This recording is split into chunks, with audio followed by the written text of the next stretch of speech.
हमारे साथ इस वक्त मिस्टर डेविड डास्ट मौजूद हैं जो चीफ इन्वेस्टमेंट स्ट्रैटेजिस्ट हैं global wealth management Morgan Stanley के. Thank you for joining us, David. Thank you for having me, Mohammed.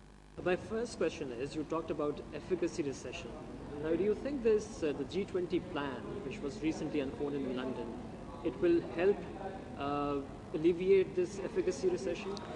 Well, by efficacy recession, I mean that what we're being driven by markets all over the world, currency markets, bond markets, stock markets, all kinds of risk markets are being driven by confidence, by psychology, and by emotion.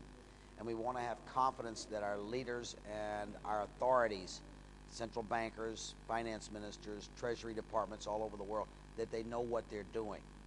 And there is the risk if we keep trying measures that don't work. Many of the measures that have been tried, there is a lag. Monetary stimulus, fiscal stimulus, there is a lag. And so we want to see, and we want to give it time to see how these measures, whether they have efficacy. But if we do get an efficacy recession, that's a third recession on top of the financial recession and the economic or manufacturing recession.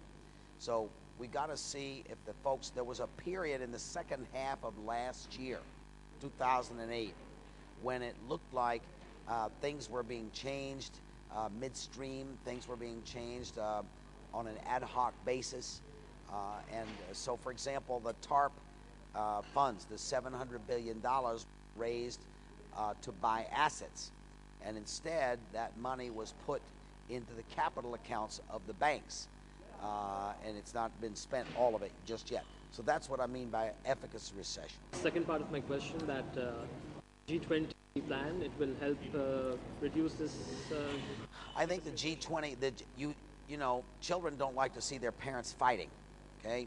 And all of us, in some way, we look to the G20 ministers and ministers of the broad Assembly of Nations as people who have knowledge and they have experience, they have wisdom, they have insight.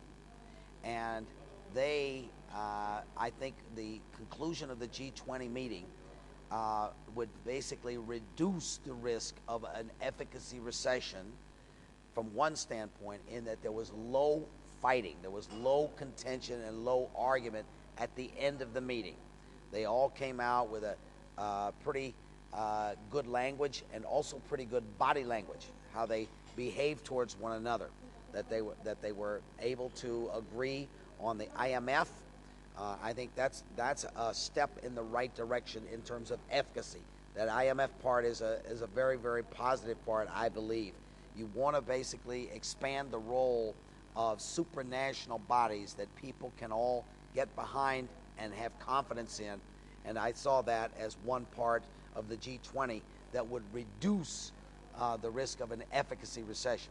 Okay, this $1 trillion, where people are asking, where will this come from?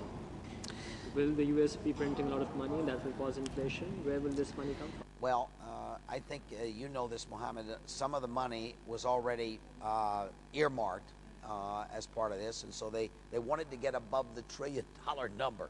They didn't want to have 990 billion. They wanted it to be 1.1 trillion. Where's this money going to come from? Well, people are sitting on trillions of dollars of cash. In Japan, there's $15 trillion in deposits and in short-term instruments held by the household sector. In the United States, that number is 8 trillion. So 8 trillion plus 15 is 23 trillion in only 2 countries. There's savings all over the world. What's needed is people to believe that their investment is secure. People have been looking for years for return. Now they're looking a return on money. Now they're looking for a return of the money. And that's where you get into this safety and security issue. So if people feel that the money is safe, secure, and that the governments, you will get some of this money coming from deposits and household savings as well as from other governments. But it will be a challenge to get all of that money. Okay, now focusing on Pakistan, you talked about demographics, that it is key. Now we do have the demographics, but we are lacking all the other essential ingredients. How do you see Pakistan's economy and the markets going forward? Well, I think Pakistan